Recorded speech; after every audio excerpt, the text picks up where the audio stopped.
and welcome everyone to episode 78 of One Piece at a Time, the One Piece read-through podcast where we read and discuss 5 chapters of the One Piece manga each and every week.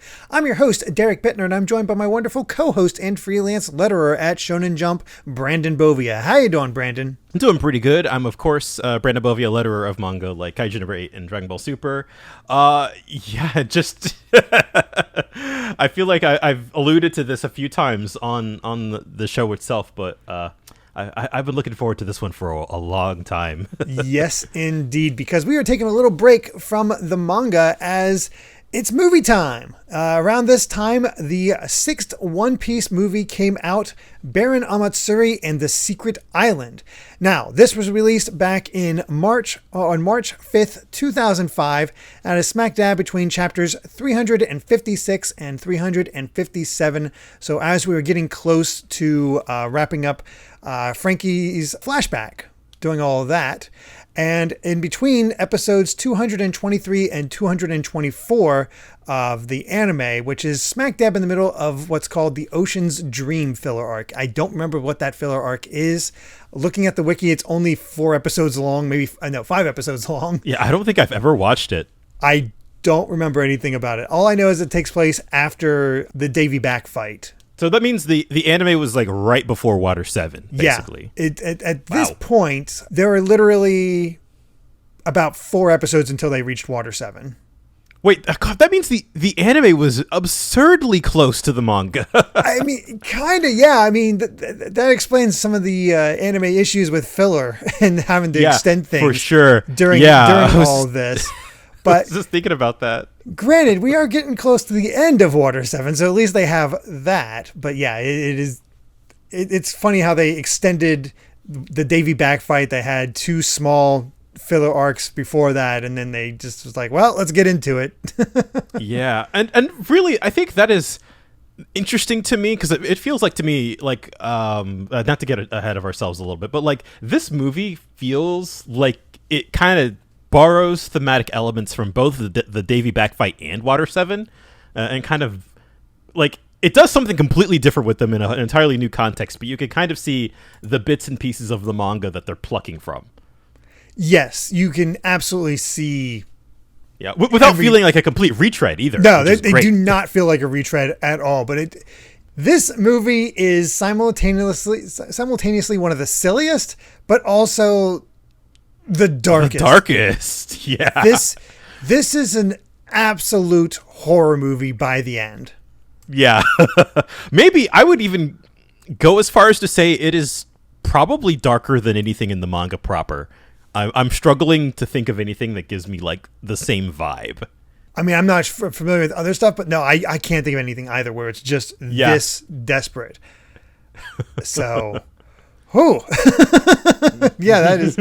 Yeah, which is a fun contrast with how just like silly and I mean, this was my first time just like kind of watching the movie like in HD for the first time and seeing a lot of the animation close up, and I'm just like, I forgot how like the art is so janky, but in a really lovable way, and they use it, just like for such great comedic effect. Yes. Like one of the big things here that we that absolutely needs to be mentioned is that the director of this movie was Mamoru Hosoda. If you are aware of movies like Wolf Children or Summer Wars, stuff like that, like he's gone on to just be big on original movies to great success, and you can absolutely feel his influence here and there within this movie, especially I think in terms of the artwork. You get his loose style. Like this feels like the furthest they've strayed from Oda's art style. Yeah, and I first want to add that like after doing a little bit of research after I watched this movie, I'd forgotten, or I guess I didn't realize, this is actually his first theatrical work. Oh, really? I did not. Or sorry, not a first feature length, I should say. Sorry, right, because he did have not our first War theatrical. Game, right? Yeah, he directed the first 2 Digimon movies, one of which was a double billing with one of the earlier One Piece movies, wasn't it? I think we talked about that. Yes, I believe so. I think movie 2 was double billed with our War Game. I think and so. Obviously, he's Hosoda was he got his start in animation as a Toei employee, so that makes sense. And the other fun little bit of trivia that I'd kind of also forgotten about, but sort of knew, is that after his work on Digimon, he actually got headhunted by Studio Ghibli. Really? Yeah, and he was actually, and again, like he hadn't made a proper feature-length film, but his first feature-length film was going to be Howl's Moving Castle. Oh my God. I did not know that. Yeah, he quit because he didn't get along with Miyazaki. That makes sense. Yeah, so so basically, like, after he quit Ghibli, he came back to make this movie. And what a movie. As before, since this is an hour and a half long, we're not going to be going over every individual point, but to break it down in the quickest way possible. Basically, the Straw Hats see just this flyer, this advertisement, where it's like only the pirates of the pirates of the pirates of the pirates are good enough to come here. But if they do, they get a vacation resort with spas, which attracts Nami, great food, which attracts Chopper, and beautiful women, which attracts Sanji, of course. Of course. But Luffy is, of course, is like saying, like, my crew is the pirates of the pirates of the pirates of the pirates, really showing our bond type thing. And so they go to this island and meet Baron Omatsuri, who, instead of getting all this stuff, they instead have to go through the trial of hell in order to, I guess, win all that. But, we get some silly games as far as these trials of hell. But all the while, a darker and darker vibe keeps building as we go through, as Robin investigates the mysteries. Because that is one thing, breaking away from the synopsis real quick, that is one thing right off the bat of like, oh, they are breaking tradition, where Robin's immediately like, I've never heard of this. Yeah, and she instantly goes into investigation mode. You really start to feel pretty quickly that, like, there is something off about this place, just in the way... they comment like, hey, like nobody's here. You get that feeling that, like, okay, yeah, there's something deeper going on here. Yeah, there's a bunch of sunken ships. There's around the island, just beneath the water. There's just these odd bits here and there. There's other people that are just seem to be really afraid of Baron Omatsuri. And as we eventually discover, back 20 plus years ago, Omatsuri's crew got stuck in a storm. And they all died except for him. But he came across this thing, this special flower on the island called the lily carnation, that is somehow able to manifest his old crew, the crew that died, and have them be just like as they were, as long as he keeps feeding them sacrifices. And because Omatsuri lost his crewmates, his dear friends, he hates the idea of other people having friends and seeing those bonds. So he tries to break apart those bonds and leave the people broken like him by feeding them to the lily carnation. And you eventually, by the end, find out his entire crew are just plant people implanted with the memories. And he tries to do the same to the Straw Hats. But fortunately, Luffy and the other survivors are able to fight him back in some of the darkest imagery we've ever seen. Yep. Yeah, I think what really... Because I had that revelation again. That was another sort of... There's a lot of parts of this movie's narrative that go unsaid that are really, they kind of allow you to put the pieces together. And I don't think I had ever realized just like how like they're super dead. They're all dead. Yeah. Like, it was something, there's that fun little conversation with one of Baron's crew members, Muchiguro, where like he's getting drunk with Nami, and then that they have sort of a conversation of like, oh yeah, I just met Gold Roger the other day, and he's like, bro, he's been dead for 20 years. He's just like, that can't be. We just saw him. Yeah, and it's like you see the illusion break, like seeing the illusion break down causes Muchiguro to basically just like self-combust more or less, and so it really is just. To me, this setting in this movie feels like Baron Omatsuri's, like, he's clinging on to the past, and it is all basically just like a giant hallucination for him. Essentially, and he's willing to do that just so he can be with his friends. And you see the bonds, you see the way they're all treated. And that's the brilliant part of this movie, is that when you first watch this, not knowing what you're in for, it seems just downright silly, especially with these trials of hell, because they get to the island, they find this gigantic resort that looks lavish as all get out, and they have what seem to be women lining up, and Sanji's all excited, but it turns out to be men in like women's clothing when they reveal their faces, which is funny in and of itself. And they're like, "Welcome, pirates. Now you have to go through the trials of hell." And Luffy's like, "Yes, we're bonds, or our bonds are good enough. We can do this. All right, your trial, their first trial of hell. The first thing you got to do is catch goldfish." And it's like, what? And then it turns out, of course, to be a giant goldfish, to have that same sort of wacky One Piece-ness of it. And it works. Like, it is completely silly. It feels just like the typical One Piece shenanigans. And it's not until things go further and further that tone shifts. And by the end, like, there is, I don't know if I can properly describe it. There is some scenes where it's just haunting. Yeah. I think what I really like about the goldfish catching scene, because it is like right at the beginning of the movie, is that it is so efficient at introducing the Straw Hat crew, because they're basically all, you know, trying to take a crack at it and trying to catch this massive CGI goldfish.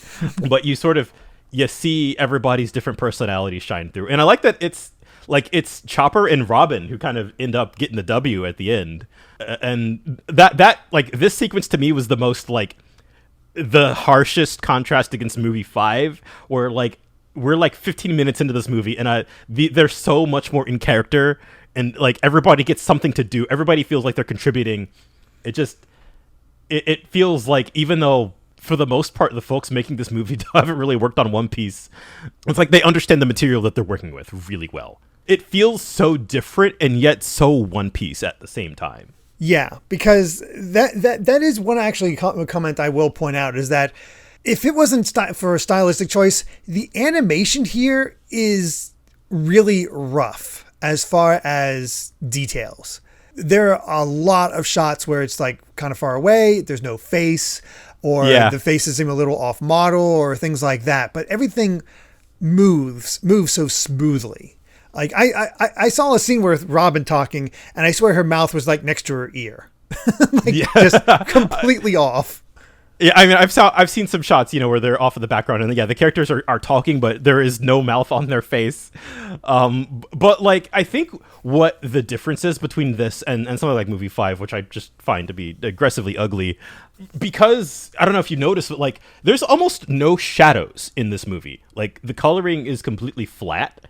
And it's a style that they call kage nashi, which is like, it's like Fooly Cooley, I think, is a good comparison. Is kind of what I was thinking about, which makes sense, because there's a lot of Gainax animators, a lot of Gainax staff, and a lot of production IG staff who are on Fooly Cooley, and like kind of high budget OVAs of kind of like the early 2000s that I don't know where they got the connections from, where they're just kind of like, hey, do you random people just want to come and, you know, animate out a One Piece thing? Just like, yeah, sure, why not?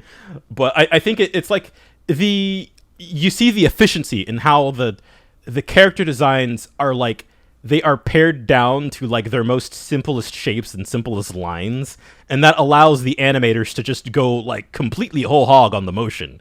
So it's the kind of thing where how would I describe it?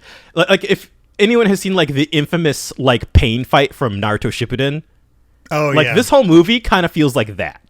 Yeah, and again, it works. Like it's not, I think it works tonally. Yes, I think that's what helps, is that it's the tone really sets the stage, because they're off model a lot, and there's some, you know, there's a lot of costume changes for a lot of the crew, especially Nami. She has like 3. I think Robin has 2. Actually, I think everybody has 2 except for Luffy. I love that hat Usopp has, by the way. Oh, that hat is such a wonderful. Vibe. It's so good. I like Luffy's like hoodie that he has. Yeah, it's very traditional, but it still kind of works. It has that sort of loose flow to it. I don't know. There's just like good styles in here, and I don't know. It just really draws you in and becomes damn effective by the end. Like that's like it works pretty well for the silliness, but when you get to the end and all the imagery there, it works. And the other thing is, it's the characters are off model a little bit and looser and maybe less detailed, but the backgrounds, holy hell, there's some detail in the backgrounds. Which I think is kind of a Hosoda staple, at least particularly for this era, because I remember like that was a huge thing with his Digimon movies, where it's like they would often be like very heavily referenced real life photos, which it makes sense for the first Digimon, which takes place in Odaiba, which is a real setting, at least when they're in the real world. So like they're able to very closely just like take photographs and kind of like match it 1-to-1. But there's a lot of like, okay, well, the first word that came to mind was like tasteful. I don't know if I'd call it tasteful use of CGI, but there is a lot of CGI, and it is, I think, is used. It's not garish. It is not garish, certainly. It feels very experimental, if anything. Mm-hmm. But it really is used to just like crank up the detail and all. Like the boat race in particular, with all of those like sweeping, like we're suddenly in Venice for some reason. Yeah. Yeah, or it's just like the sort of the kind of all of like the detailed city shots you see out of that, or like the shot that's in my screen right now is kind of like the first person Nami perspective where they're going through the forest, where it's just like it's so dense that you're kind of like, I'm not often thinking about how much the CG is aged, or I'm impressed at how much of it that they're throwing around. Yeah. I think that the fish might be a little ugly though. That might be the one part. The fish doesn't move a bit much. It has a bit of odd motion to it. It's a little off, and all that. Yeah. But it's I think it still works for what it is, and the thing that really draws you in is the slow breakdown of the crew. Yeah, that's the thing. And that's the part that feels very Water 7-ish. Yeah, I was going to say, this feels kind of like an alt universe Water 7 at times. Just in the... But it does feel more... what's the word I'm looking for? It's like... It's more spread out evenly throughout the crew, whereas, Water 7 does feel... It's mostly Usopp and Robin, and those conflicts do kind of cause... the crew to kind of like get at each other's throats a little bit, especially with like the Luffy Usopp argument. Like that was probably the worst it got for everybody. But this movie feels a lot more like, no, like relationships are kind of breaking down in a way that you don't normally see, and like communication is breaking down in sort of the ways where like, like the crew goes freaking like, I don't know, 45 minutes without seeing Chopper, and then it's kind of one of those like I thought you had it. Well, no, I thought you had it. Like, why did nobody mention that we hadn't seen Chopper in a while? And I like there's this the other details you see upon a like repeat watch, like why it makes sense that Omatsuri is like absolutely upset about them winning the goldfish game. It's not about breaking, because there was perfect harmony with them. The crew worked together well. They did not fight or anything like that. But it wasn't until the ring race that things got very, very bad.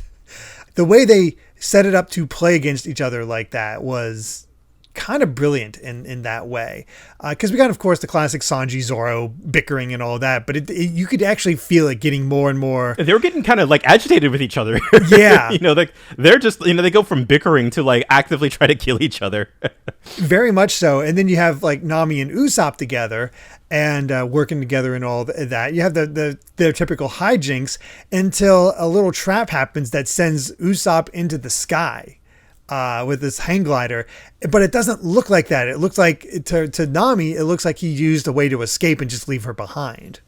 Yeah, and I think the thing that one also, it didn't land for me like maybe the first time I watched this movie, or I didn't realize it, like the way that like Usopp, because like he flies away on the hang glider by complete accident, but then like he comes back to save the day, taking all the credit, and he doesn't really like explain what happened or apologize for it. He's just kind of like yeah, and Nami starts kind of feeling a way about that. We've seen her hit the crew before, in that joking way, but that slap that she gives Usopp, that's brutal. That felt like just straight anger. It's definitely like that. God, because Usopp, like, he says something out of line where he's just kind of like, it's like, oh, you're used to betraying people or something like that. When he's just not the right time for no. And he's trying to get back in her good graces as the whole cooking thing happens, and she just keeps moving away until she's just like, I'm gonna have a drink with Buchi Gara or whatever his name is.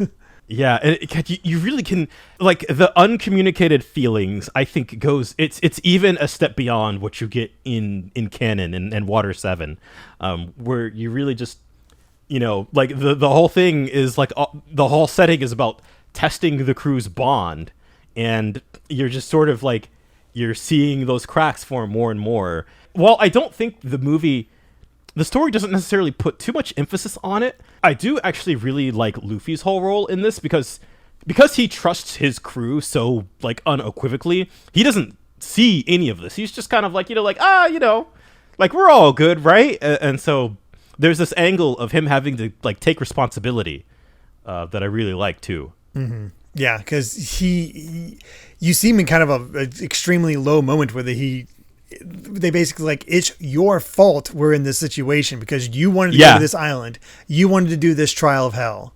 And it's your fault we're like this right now. And that definitely affects him. Mm-hmm, mm-hmm. It's just super interesting because Luffy's meeting this guy that has the little what is it, pencil mustache or whatever. Yeah. What do they do? Does that little sign of like, there's like Chuppy-hige. Yeah, that's it, Chuppy-hige. And it's like, I think his name is Brief. Yes, his name is Brief. Yeah, but he always has this thing that he did with his old pirate crew, the Chuppy-hige pirates, where they all had those little pencil mustaches. And it reminds me of the Hesso salute from Skypiea. A little bit, yeah. Yeah, and then Chopper meets this family of pirates, his dad and his 3 kids.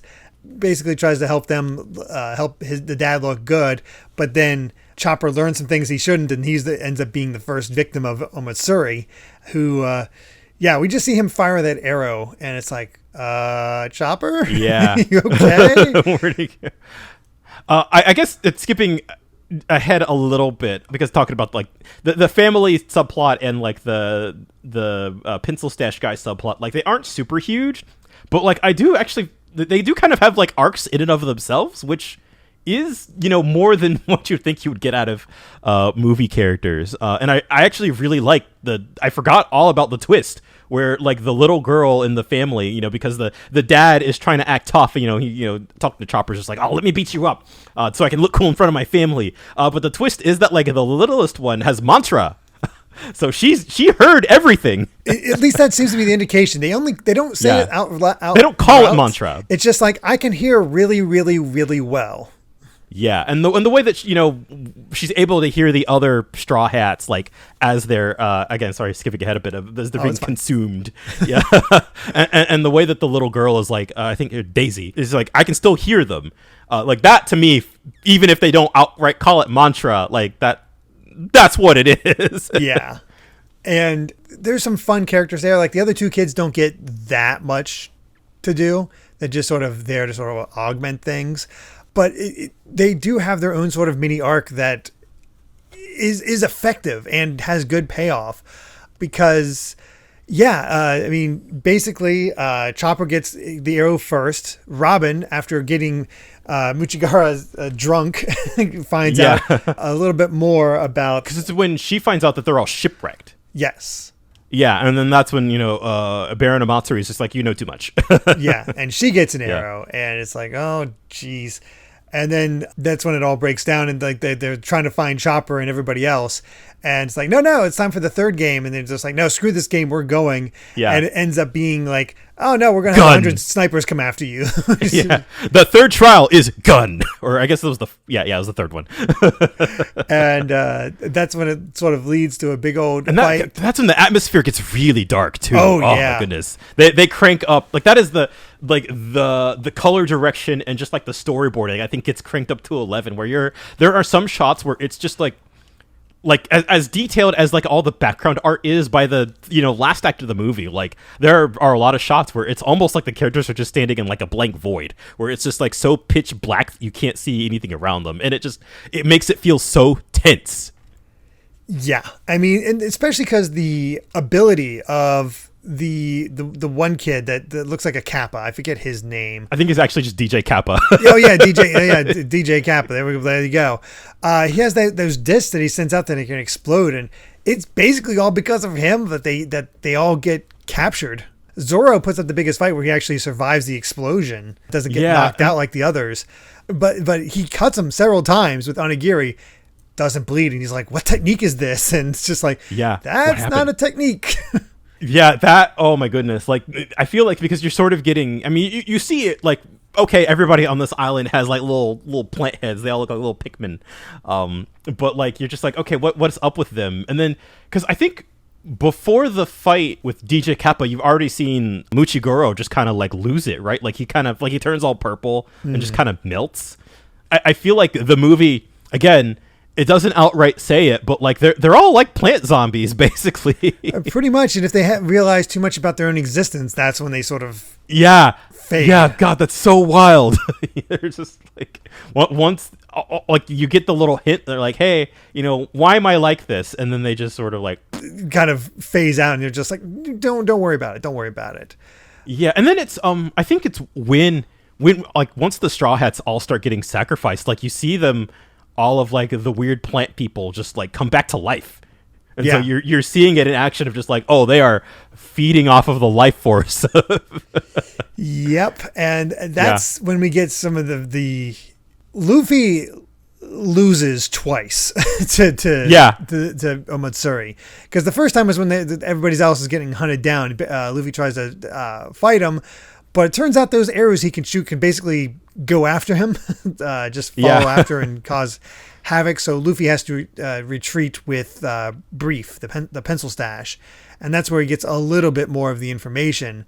But as soon as he learns that his friends are in trouble, he heads back out, and that's when we see Lily Carnation, this tube that seems on top of a mountain.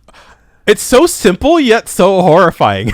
Where you're just like, it's just like a CGI noodle, or like a big thick like noodle, which is sort of the reveal, because like I think like Usopp, he sees it at the top of the mountain, when he gets like the like flown away from Nami. He's like, what's that? And then there's like that whole reveal once Robin sees it, and she's like, that's the flower, like that's the Lily Carnation. And then we have the whole struggle with Chopper, where he's the last one remaining, and he's trying to protect the family.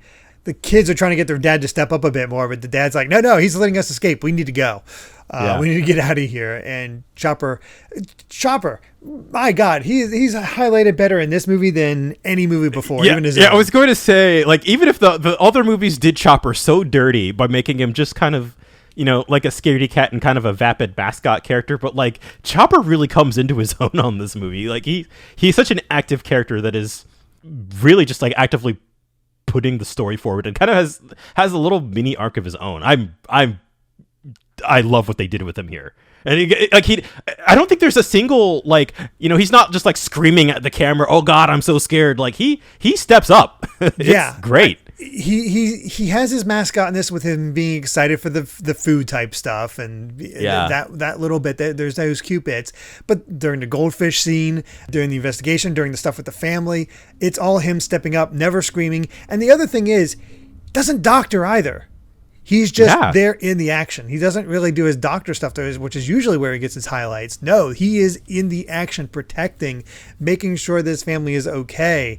And it's engrossing in that way. And to see him get sucked into that coil that is the Lily Carnation, and seeing the others already in there, it's horrifying. And then you got the whole confrontation with Luffy, seeing them being in there as each of his limbs gets pinned to a rock, and desperately trying to find a way to free them, and just one by one them being absorbed and apparently dead. And not only one by one, but the way that like Baron Omatsuri, he like, he pins each limb to a rock as he's like, oh, there goes another crew member. He's like, oh, you said you had 6 crew members? I count 5. What's that? 4? Like he's living it, just like watching Luffy break. And watching Luffy break as his crew members are like dissolved one by one is like some of the most like horrifying Luffy faces I've ever seen. Yeah, easily. And it seems all hope is lost, but Luffy is once again saved by Brief, and that's when we find out about the extra special hearing of the little girl, Daisy. and that's what he finds out, that they're still alive, that they can still be saved. So he's able to sort of bounce back and be like, all right, let's do this. Let's all work together and save your friends. And there's some fun action with Luffy hiding, and then the whole the Chibi pirate doing his dodge thing. There's also just this wonderful moment where it's like, the Brief declares Luffy his friend, and Omatsuri is like scoffing at it. It's like, why would this man want a cowardly man who abandoned his crew as a friend like you? And he goes to shoot I love that shot of him taking one arrow and it splits into like 6. Yeah, because it's like it's like all fleshy and stuff. Like, oh, it is grotesque in a way. Like, yeah. Oh my goodness. And I think what gets me so much about like the last act of the movie is that it's so simple, right? Like, like there's no really kind of like crazy devil fruit gimmick or anything like that. Like it kind of really is like, Luffy reaches a low point, and all it takes to get him out of that low point is like being told like, hey, your friends are going to be all right, but we need to move. Yeah. And like, that's it. And that's all Luffy needs. And sort of, that's when kind of his relationship with Brief comes to a head, because I don't think we touched on this, but like that's how he gets introduced, is that like, he talks to Luffy and is like, hey, join my crew. And of course Luffy's just like, heck no. But then you sort of get the revelation that like, I lost everybody. And then, like the way that Luffy swoops in to protect him at the last moment, and he's just like, I'm your crew member now. And he does the little Chippy Hige thing, and it's so simple, but it's heartwarming. Like, this movie's dark, but like is able to do a lot, I think, with the relationships it forges. And it's so effective too, because up until that point, every time he did the Chibi Hige thing, Luffy was like, eh? It's like dumb. That's weird. He's like, isn't it cool? But for Luffy to step in at that last bit to say, no, we are friends, and then do the whole sign, it gets you. It's like, it does. Good stuff. And I'm living for that. And the great thing here is it's as you were saying, it's not a typical fight. This is not what we typically see, because there really isn't that much of a fight between Omatsuri and Luffy. Luffy is able to punch out Omatsuri after that point to surprise him, and then he's able to get up to the Lily Carnation coil and starts beating it down to try to save his friends, and it opens up and reveals that's not actually Lily Carnation. That is a bundle of arrows that controls, and it just, my God, the faces on Luffy, the coloring, that shot when it splits into a bunch of arrows, and it's like all of the oranges and reds. It's crazy. It is also outright horror. The shots of Luffy punching the giant, what we think is a Lily Carnation, the giant CGI tube, and those shots of him like flying up in the air and punching down. That's animated by a fellow named Hiroyuki Imaishi, who you might recognize as, he's the director of Gurren Lagann, Penny and Stocking, Promare, Cyberpunk Edge Runners. Probably missing more, but yeah, like that guy. Showed up, and the character designer of this film too is also another kind of like Toei and Gainax and currently Trigger person. That's so like their studio. There's actually a lot more Trigger than you'd think in this movie. For sure. Just from folks who were elsewhere at the time. It was just kind of amazing. And that reveal again, and then just the endless arrows that rain on Luffy, and it's just like, oh my God. Yeah, because that's the sort of the thing, is that like once the giant tube opens and you're just like, the little girl is just, they're like, wait, my friends aren't there. She's like, no, wait, I hear the voices, they moved. And then they all spurt out of the Lily Carnation, like you're seeing Luffy's crew members all into like this grotesque like horror piece. Yeah, because this little flower that's been on Omatsuri's shoulder the entire time, just kind of cute little thing, sprouts into this demonic hell beast that has all the crew worked in within its body, and it's like, oh God, it's disgusting. I don't think, again, like I don't think there's any other piece of like One Piece media that goes this dark and goes like this hard into horror. No, it is And then just like seeing after that reveal again, just like seeing like the rain of arrows all get into Luffy, and he's just like he's all like washed out in green, and it's just like it's kind of disturbing. It's really disturbing. It's extremely disturbing, and that's when, and I love this, Luffy doesn't get the victory here. He doesn't. Instead, this cowardly dad is able to pick up the arrows, the bow that Omatsuri dropped, grab an arrow, and thanks to the encouragement of his kids and him trying to live up to their expectations and show that he can be brave, is the one to shoot the Lily Carnation and destroy it. Yeah, and all and all like you're seeing all like the guts and stuff after, like as it explodes into just like a pile of just like goop and guts. It's so nasty. Again, like never seen anything like this in a One Piece film or the manga, certainly not. No, and just the places that this movie is able to go is just I can only look on and just. But I have my hand to my face, just like, oh my goodness. Yeah, and you see the Omatsuri is just completely taken aback because he knows what this means, and we see it. When all the old crew just immediately turns into just little plants. Yep. And just nothing left of them, and it's good. It's so good, and I think what's really cool about this is that doesn't really waste any time. Like there's no really any wrap up. Omatsuri laments. He hears this voice of his crew is like, you should have moved on. We appreciate you loving us, but you should have. I really like that as the lesson too.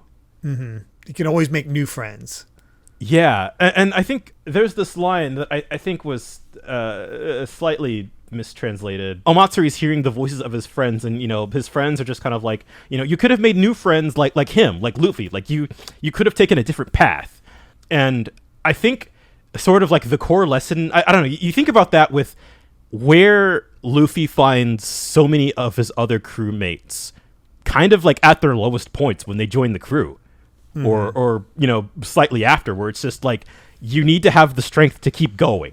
You can't tie yourself to the past like this. It feels like it's a slightly different interpretation of, I think, the themes of the manga, but it still like fits in with it right there. Yeah. As far as like, this is still a movie about friendship at the end of the day, and just like what it's almost about like processing loss and what you do after that. Kind of, yeah. It really does seem to be the case there. And yeah, we get that last little bit for Omatsuri as he disappears as well, and then all the friends show up. All the crew reappears. We got to talk about that punch though. Oh, it's a good punch. Yeah, it's a good punch that we're waiting the whole movie for, where I actually don't think, because this is kind of an I guess underappreciated, because there isn't a good way to watch it still, but that final punch where you're seeing like Luffy take a step down and all of like the weird gross guts and stuff, and just like the slow build up, and the fist lands on Omatsuri's face, and like it just goes to like black and white pencil drawings. There is a much more famous punch. I don't know if you know what it's from, but that punch gets referenced in the anime a little bit further down the line. I'm not sure I know, because I stopped basically at this where we're at right now in the manga for watching the anime. Yeah.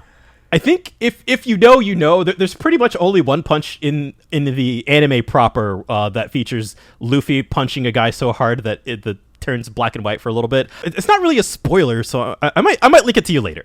Okay. I think it should be okay to show. Yeah. I mean, I probably know the fight. I just don't know where they did it in the anime. Is my guess.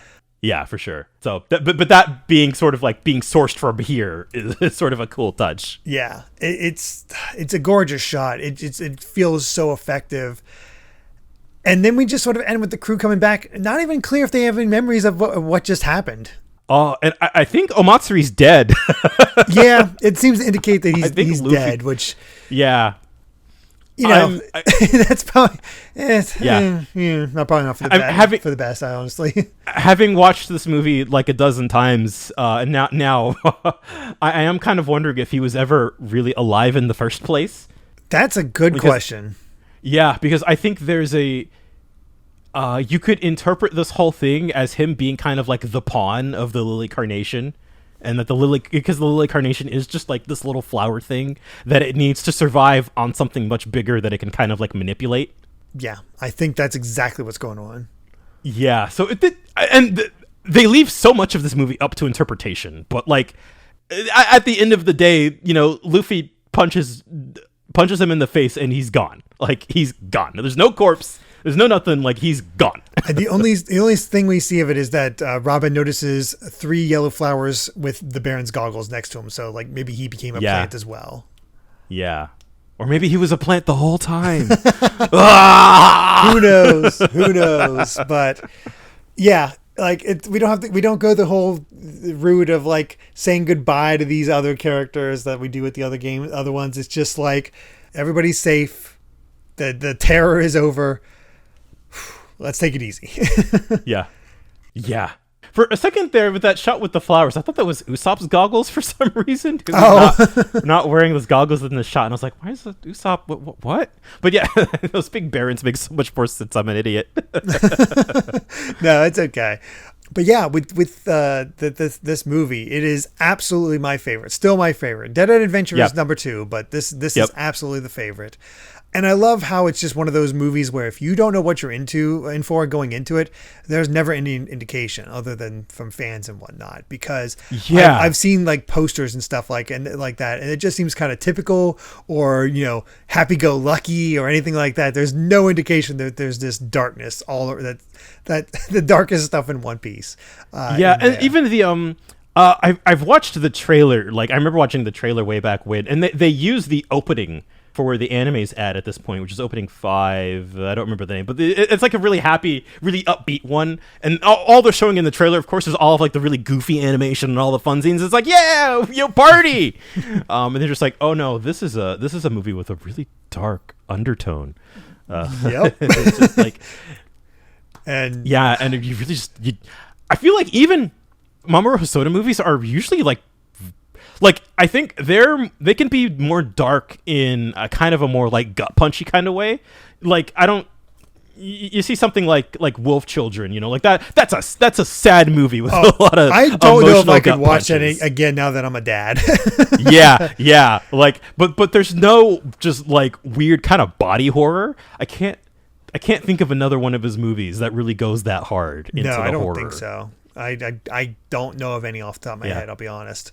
So, said, I think this one's still my favorite. Still my favorite Hosoda movie, and I've wagered to think I think I've seen all of them at this point. And it's just your favorite Hosoda movie or favorite One Piece film? Both. Wow. Yeah. Oh wow. That's, Even among the there are a couple of the modern movies. I think Film Z and Film Red, which I think I talked about on the podcast a little bit when Film Red came out. I think like if Baron Omatsuri's number 1, like Red and Z are a close second. Like, they're probably of the modern movies, they're the ones that come the closest to me. I don't think I've for seen completely different those, reasons. So I'm looking forward to getting to those eventually. Yeah, I think Z would have come out around the time you dropped off. It covers content from around that point. Okay. Yeah. Cool. Yeah. Yeah, the masterpiece. I don't know if there's really much else to say other than just highly recommending this movie. Like, if you can find some way to watch it, absolutely try to find a way to watch it. Please do. Just fantastic beginning to end. It really plays with what you know about One Piece. Yeah, it really does. That's good stuff. Yeah. And I don't know. I've never seen...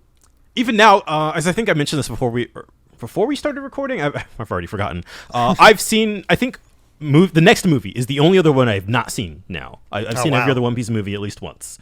And so just like with that context, and again, especially with the context of, you know, the first 5 movies, and, you know, Dead End Adventures is good. It's great even. And you know, they're kind of, the movies are kind of up and down, you know? Mm-hmm.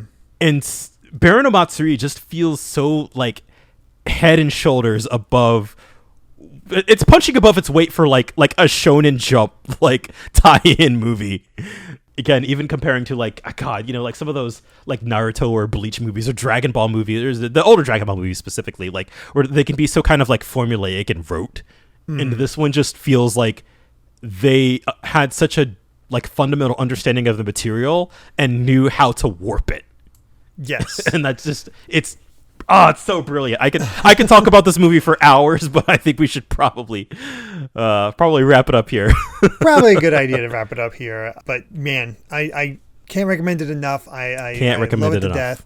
Our next movie 7 is called The Giant Mechanical Soldier of Karakuri Castle. It's going to be a little bit till we get to that one, of course. We got some manga to get through.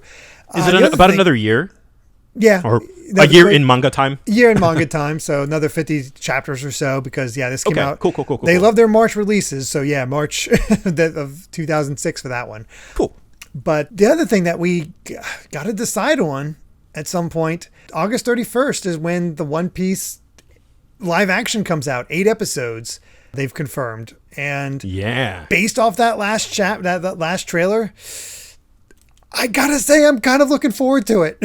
Yeah, we were going to cover this no matter what, but that trailer instilled me with more hope. I think it will be an interesting way to compare and contrast. Even if I don't agree with every choice, I think there will be enough choices that I do agree with, or at least that's I'm feeling less pessimistic. Yes, I think that's the best way to put it. Yeah. I'm hopeful on this one, so we'll see how it comes about. Yeah. We still got to decide what we want to do with that, because it'd be cool to cover it up to date. It's also smack dab in the middle of some of the great manga stuff, so it's like, do we break up the manga for that or not? I honestly don't know. That would be I honestly think that would be rough, because that would be almost like 2 months, because it's like eight episodes, I think. Yeah, I mean, So if we cover each episode individually, that's the tricky part. It's like, I don't know how we do that, but but it feels like it would be a really long episode to combine it all into one. We'll figure it out. We'll figure out something. Yeah.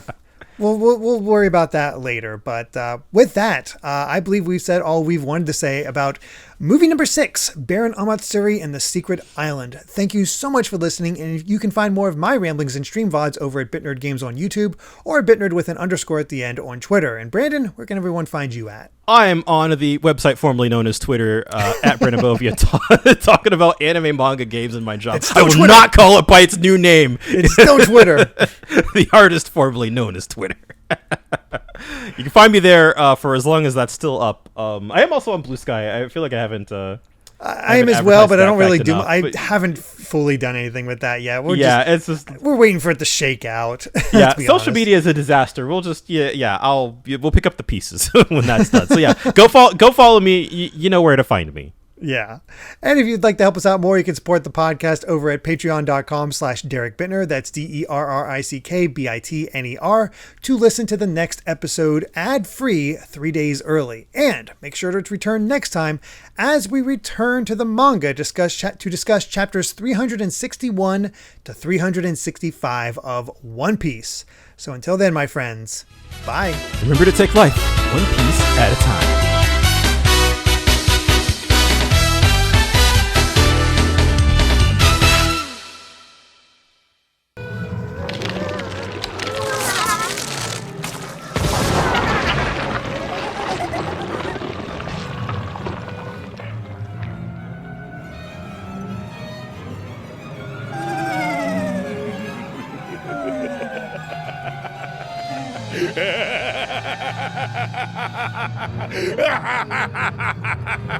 Ha ha ha ha!